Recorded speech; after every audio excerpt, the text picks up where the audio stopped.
Welcome, boils and ghouls. It's time to discuss one of my favorite movies of all time. Tales from the Crypt presents Demon Knight. It's about a chase through the ages, a race against time. Come on, everybody, time to play. Too gross and yucky. Whoa! Thank you.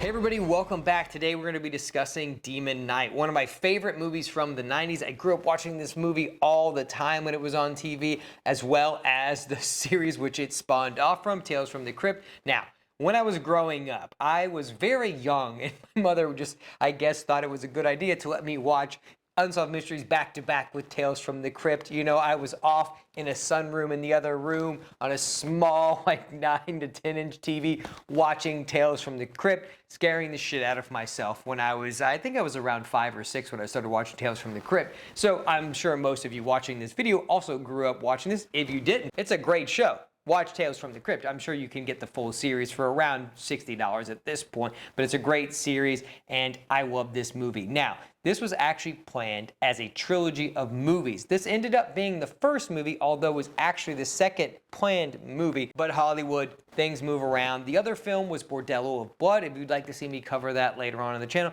let me know down in the comments below. But I really wanted to discuss Demon Knight as it is my favorite of the two, and this is where things get a little interesting. The third film in this planned trilogy, which was scrapped and never made, was actually supposed to be Quentin Tarantino's From Dusk Till Dawn. Now that would have been very interesting in retrospective, as this film is basically that film in concept. Now obviously the story is very different, but it's basically you replace demons with vampires in one location in the middle of the desert, you get the two movies. Now, so that would have been an interesting thing, and I don't know that it would have worked in this like anthology of films where you've got Bordello of Blood, which is this like old detective style movie, and then you've got this one where you're like dealing with demons. Yes, it would have been vampires, but I think it would have run a treadmill of doing the stuff and rehashing stuff, although it's very different in style and choice. I don't know that it would have worked as a Tales from the Crypt movie. There are so many great actors and actresses in this movie, sprinkled throughout the whole thing. So many, from the voice of Roger Rabbit all the way up to the great and legendary Dick Miller, who kills this movie from the best standout performance in this movie, hands down, Billy Zane. You fucking ho dunk, po dunk, well then there, motherfuckers! We've got so many great people. CCH Pounder does a great job. She was actually very young in this movie, and one thing they did to kind of age her up, they put a fat suit on her and made her look older. You know, things that actresses love. You're going to be fat and old. That's what you're going to do. That's what you're going to do in this movie. Anyway, I love most of the cast. Jada Pinkett, before what she is now, she was great in this movie. This was right after Menace to Society and far before, you know, her inevitability of being in The Matrix. So I think she does a great job. This is when Jada was actually acting, and I wish she did more interesting things now. But again, her life is a disaster, just like the rest of her family. I really like all of these actors and actresses in this movie. William Sadler is like carrying the weight of the world trying to explain this weird shit to these people in this hotel. And it's like, yeah, you know, there's some like Jesus blood in this. We got, you know, to prevent the demons from coming and taking over the world. There's a lot going on. Just trust me, bro. Thomas Hayden Church is in this movie. And so there's just so many great people that show up in this movie sprinkled throughout, and I just love all of them. They all do a great job. Everybody knows the assignment, which is always great for a movie.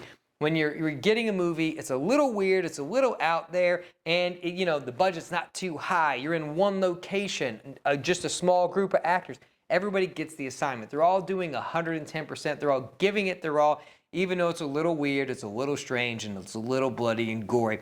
I love all of that. If you don't know me very well, if you're new here, I really love one location, small cast films, such as like The House of the Devil, The Innkeepers. I really like Panic Room, movies that are just set in one location with a small group of actors, which is basically what From Dusk Till Dawn inevitably turned out to be. Let's get into what you came for, the plot, and the meat of this movie, and what really works for me and resonates for me. Let me know down in the comments below, what do you love about this movie? Billy Zane is amazing, and I wish he did more acting these days.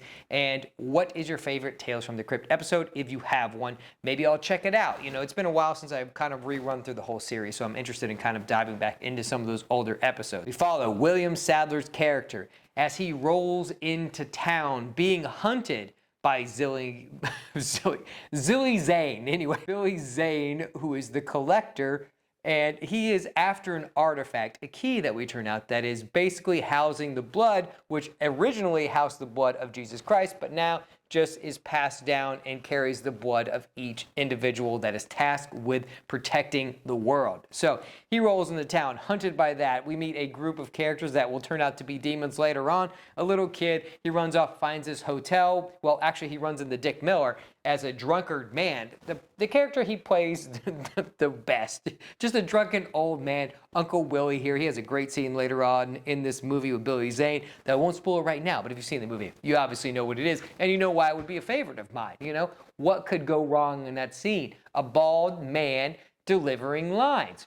Regardless of what happened in the other parts of the scene, I don't even remember what was the scene it was about anymore. We're going to this hotel. We're following them. He shows up. He's like, hey, I'd like to check out a room. There is a very seductress girl there. We've got, I do not remember his name, so I'm sorry. It's mistaken. He's the voice of Roger Rabbit. He's a great character actor, and I wish we saw him more as well. This also directed by Ernest Dickerson. Does a great job. Does a great job with a small location. Anyway, let's continue on with the film. Just want to throw that out there. I think he's a great director. A lot of great ideas in here, especially with kind of how this movie was pitched and changed and pitched and changed. Let's continue on. So we get there. He's there. He's wanting to stay the night. The cops are after him, and these cops are, not the brightest. They're not the dumbest, but they're not the brightest cops. They just show up, and they're just, like, believing Billy Zane. He's like, yeah, there's a dangerous man in town. It's not me. I mean, I know I walked away from a car crash of going about 100 miles an hour, head on with another car. We both survived. It's fine. We're not supernatural in any other capacity.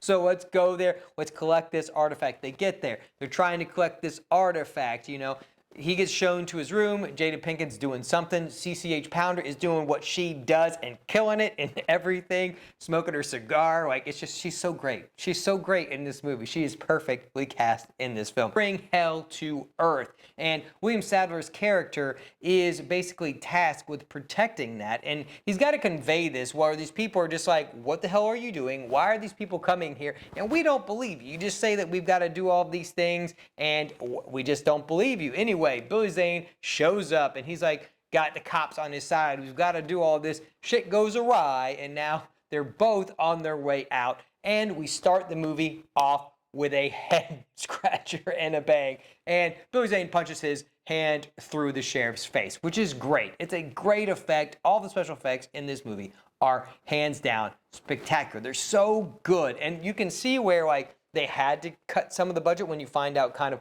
what they were eventually going for and what they had to scale down to. But this is far better than what we would have gotten, which would have been basically humans with like fiery eyes, which is very dumb. They kind of brought that up in this meeting when I was watching behind the scenes thing where they were like, yeah, the budget was too high, so we rewrote it to be these guys in glasses with fire eyes, and they were like, no, we'll figure it out. We'll scrap all that. We'll make the budget low. And then they came up with this very 90s demon look where they've got nipple rings, septum pierces. They look rad, though. They look super cool. The green eyes. I think the demons in this movie look fantastic. So we're continuing on.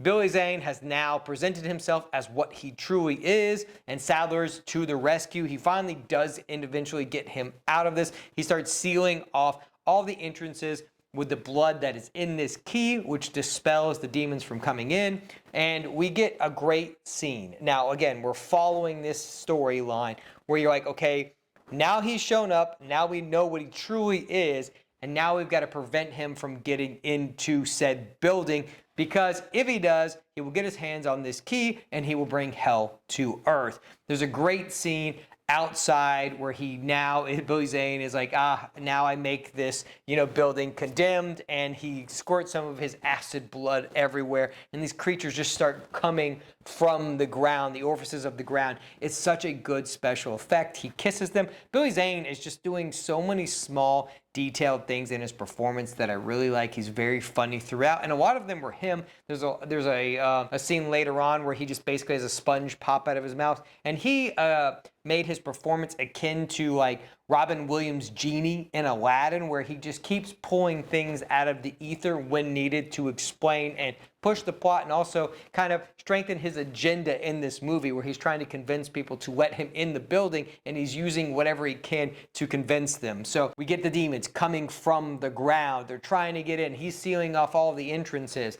And this is basically what goes on for the bulk of the movie. Now, you may find that dull, but there's a lot of one-liners, there's a lot of like cool effects, there's a lot of the demons trying to get in. Fast forward a little bit to the beginning of Billy Zane's The Collector trying to get into this building, and he's going to reach out to the weakest of them, which is Cordelia, because she obviously lives a, different lifestyle than most, and Roach is very abusive and doesn't treat her very well. Especially since he's paying her. It's a little odd, basically being paid to be shit on, not a life that, anybody would want to live, especially a woman in her position. She is called out to by Billy Zane, and I think this scene is really good in this movie, and it's kind of heartbreaking when you watch it. I know the movie surrounding it is very goofy and it's like dark comedy. She does a really good job of conveying like the sadness and the emptiness that this character has, because you can tell that she allows herself to just be pushed around and doesn't really value her own self-image and she doesn't have a lot of self-esteem, and so she basically takes whatever she can get because she's being pushed around with these other people. And even in our scene with Wally, where she's like, yeah, I really just don't ever pay attention or pay any mind to people that actually love me. I'm just being pushed around and told what to do by these other men who are paying me and then abusing me, and it's a cyclical cycle with her. The Collector reaching out to her is just this poignant moment where you realize that you're like, there's such a sadness and like emptiness in her eyes and what she's going through, and that allows him to use that weakness against her to try and get inside. And he does, and he's just telling her all these things that she wants to hear. And I really like this shot composition anywhere, where she's like walking through the bed, by the bed, and going towards the window, but she can hear him, she doesn't see him yet. And it's just like this ethereal voice that's in her head that's calling her to the window. And he's just standing there. He's not saying anything because he's telepathically talking to her. And, you can see him like moving his hand, wiping away her tears and doing that. Inevitably, she becomes a demon and ends up killing Wally, which is a great scene. Anyway, I really like this scene too, because when Sadler comes up there, he shoots the shit out of her with a shotgun. Her eyes do pop out, and then they begin to wiggle, because that's the only way you can kill these demons is by shooting their eyes out, and the green sparky stuff comes out. It's really great. It's a low budget effect, but it kills every time. Literally, it kills every time. He's going to try and get into this house to retrieve this key from them. So you get different scenes of him trying to get to people in various different ways. Jada Pinkett, he's like, hey, you can travel. You're so beautiful. You can do whatever you want. Just let me inside. Dick Miller has a great scene that I alluded to earlier, where it's just a room full of naked women, and he's got a drink. Billy Zane, again, ad-libbing a lot here and doing great one-liners with Dick Miller. They have great chemistry together. And so, again, watching the special features of this movie, Dick Miller said it took them literally like all day and like 16, 17 like retakes, because he just was like, I just kept getting distracted. There were titties everywhere. I couldn't remember the lines because there were so many titties everywhere.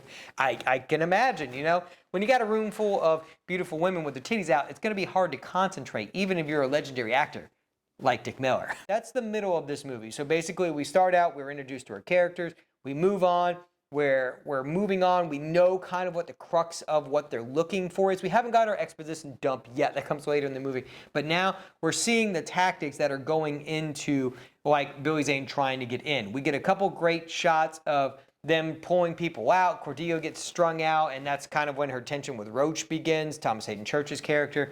And that's like, a precursor to Wally, so you kind of see where she leads. And there's a couple scenes, again, but he sealed off all the entrance with his blood, because that is what it's used for. And Billy Zane is continuing to try and get into this building. After we've done all of that, he's tried so many ways to get into this building. It's just not working. He just can't get in. Finally, he finds a way in, and this is where Thomas Hayden Church really shines. He really shines here because he basically just portrays everybody. But right before this, we do get a great scene of exposition. William Sadler does a great job of conveying like the everyman saddled with the weight of literally keeping mankind like alive and not getting taken over by the darkness and the devil himself. And so I really like this. It is a little exposition dump, but they kind of show you like everybody's like, oh shit, like this is actually pretty heavy stuff. It's pretty Will. Tom Hayden's like, oh, you're a hero, but again, betrays them, takes the key. He's going to give it to Billy Zane, and he does, and inevitably, like a demon be doing, he just kills him anyway. You know, he's like, nah, you'll be fine, man. You will be fine. You know, just like he claimed to Jada Pinkett, I'll just keep you pretty forever. You'll live forever, and you'll be pretty. You know, with Roach, he's like, no, man, you're a class act. You're what we're looking for. We're recruiting right now. All you got to do, give me that key, go downstairs and go out, and we'll talk later. We'll talk later, man. Anyway, he inevitably gets devoured by a bunch of demons, which I find is great.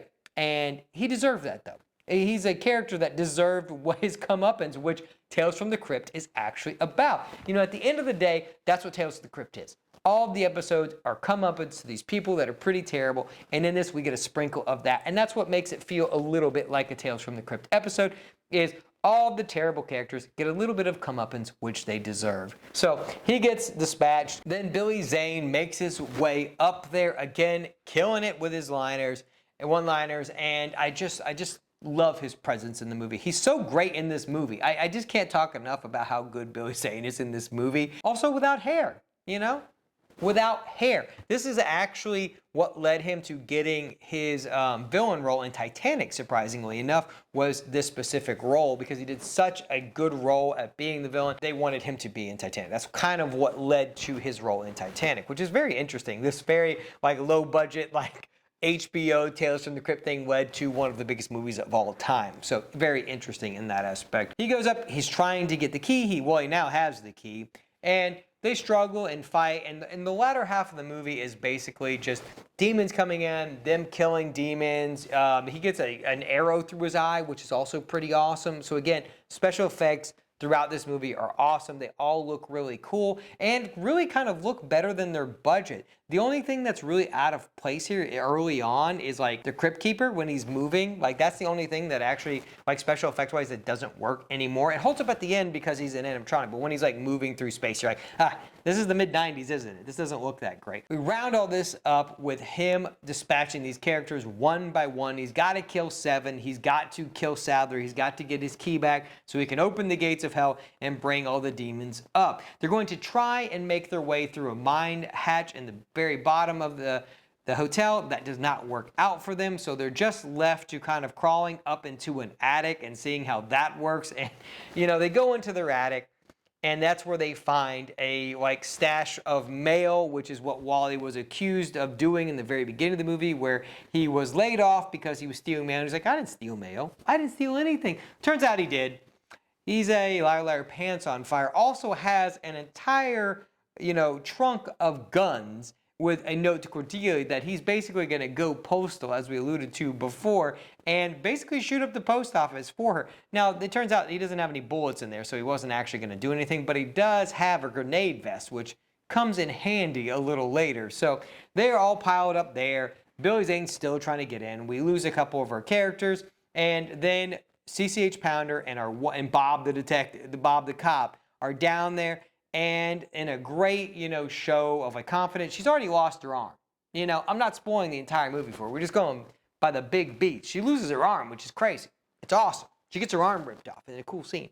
Anyway, Cordelia rips her arm off. We continue on. She has her grenade vest. She straps that shit to her. They blow that up, kill a lot of the demons. And then the only thing we have left, we've only got a select handful of characters left. We've only got 3 characters remaining. We've got our kid, which they kill a kid in this, That's how it is a sign of a good horror movie sometimes, when they're willing to kill a kid. They did it. They killed a kid. Anyway, it turns into a demon. It's pretty rad. Anyway, so we've got Geraldine left. We've got Jada Pinkett, William Sadler, and our kid left from the very beginning when William Sadler was trying to steal a car. The kid turns into a demon, of course, because he gets infected by Billy Zane, and he is tearing William Sadler to pieces, just destroy him in his body. He's got a big old tongue coming out, going into his chest. pretty rad. Anyway, again, a lot of great special effects in this movie. A lot of great special effects. So he does all that. He's dying, and then he basically opens up to Geraldine here that he's like, hey, you're the sole survivor. It was meant to be you. This is why I came here. I came here to entrust this and to pass this on to you.